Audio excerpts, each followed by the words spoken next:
गाय पर रोक किसने लगाई थी पशु बलि पे? तो आप देखिए कि सम्राट अशोक रोक लगा रहे हैं, हर्षवर्धन रोक लगा रहे हैं। हर्षवर्धन तो मृत्युदंड घोषित कर दिए थे। बोले थे कि जो भी पशु हत्या करेगा ना, जो बैन लगाया गया है इन पशुओं को, तो भाई साहब वो लग जाएँगे, तुम्हारे वारे न्यारे लग जाएँगे, सीधे प्राणदंड मिलेगा। तो ये लोग कौन थे? ये बुद्धिस्ट लोग थे। बुद्धिस्ट लोगों ने गाय को या किसी भी जीव-जंतु को पवित्र माना, उस पे बैन लगाया हत्या करने से। सम्राट अशोक तो पूरी एक लिस्ट बना दिए थे कि इनकी नहीं बैन बैन है कि इनकी नहीं हत्या करनी है। लेकिन ब्राह्मणिज़्म बलि चढ़ा रहा है, खा रहा है। तो सवाल ये है कि अगर ब्राह्मण शुरू से ही भारत में अगर था, जो ये लोग कहते हैं, तो फिर तो शाकाहारी कैसे बन गया? बहुत सारा ब्राह्मण शाकाहारी बन गया ना, कैसे? तो उसकी कहानी, ब्राह्मणों के शाकाहारी बनने की जो कहानी है, वो बहुत बाद में आई है, बहुत बाद में आई है, जब इनको पाला बदल के बुद्धिज़्म के मठों पे अधिकार करना था, बुद्धिज़्म में घुसना था, तब इन्होंने बुद्धिस्ट की तरह बनना शुरू किया।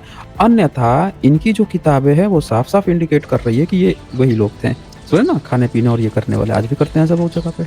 तो यहाँ पे आप देखेंगे क्या कहता है कि पंजाब में 1870 के आसपास सिख कूका नामधारी पंथ ने आरंभ किया था। इन्होंने एक लामबंदी की थी कि भैया हम ना गौ रक्षा बचाएँगे, गौ हत्या पर इसको हम रोकेंगे। और इसके बाद से, इसके ठीक 12 साल बाद आर्य समाज का जो संस्थापक है मूल शंकर त्रिवेदी उर्फ दयानंद सरस्वती, इसने उसी चीज़ को आगे बढ़ा दिया। इसने गौ रक्षणी सभा बना दी और ये भी गाय-गाय की खेल खेलने लगा। यहाँ से शुरू हुआ है इन लोगों का खेल, समझिएगा।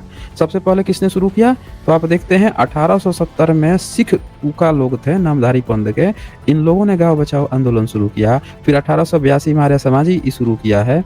फिर इसके बाद से अब क्या हुआ कि 1880-1890 के दशक में कई गंभीर सांप्रदायिक दंगे हो गए। जैसे इन लोगों ने गठन किया, अच्छा ये कब हुआ है? अंग्रेजों के समय में।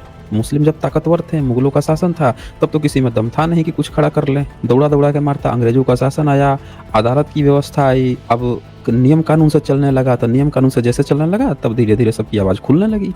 तो पहली बार आवाज़ खुली, दूसरी बार आवाज़ खुली, धीरे-धीरे लोगों में अपनी-अपनी बातें कहने का हुनर आया, तब ये कहने लगे। अब जैसे कहने लगे तो भैया उधर से मारते खाते-पीते आ ही रहे थे, अब दंगा-फसाद शुरू हो गया। बराबरी की बात आने लगी। वो कह रहा है कि नहीं इसको मत मारो, वो कह रहा है कि नहीं हम तो खाते हैं, तो दंगा-फसाद शुरू हो गया। दंगा-फसाद कब होता है? जब दोनों बराबर की स्थिति में आते हैं। एक पूरी तरह से कमज़ोर है, एक बहुत ताकतवर है, तब दंगे-फसाद नहीं होते। क्योंकि जो ताकतवर है वो कमज़ोर को खा जाएगा, पी जाएगा, पचा जाएगा, तो वहाँ पे दंगा-फसाद नहीं होते, बिल्कुल भी नहीं होते। दंगा-फसाद हमेशा तभी होते हैं जब दोनों तरफ के पावर थोड़ा बराबर होने की स्थिति में होता है, तभी होते हैं। तो ये सारी बातें बताते हैं कि बहुत सारे दंगे-फसाद उसके बाद से शुरू हो गए, कितने जगह दंगे हुए, और ये दंगे तभी शुरू हुए जब पहली बार इन लोगों ने तथाकथित जो हिंदू लोगों में गाय को लेकर बात उठने लगी। उसके पहले गाय को लेकर कोई इनको चिंता नहीं थी भाई साहब।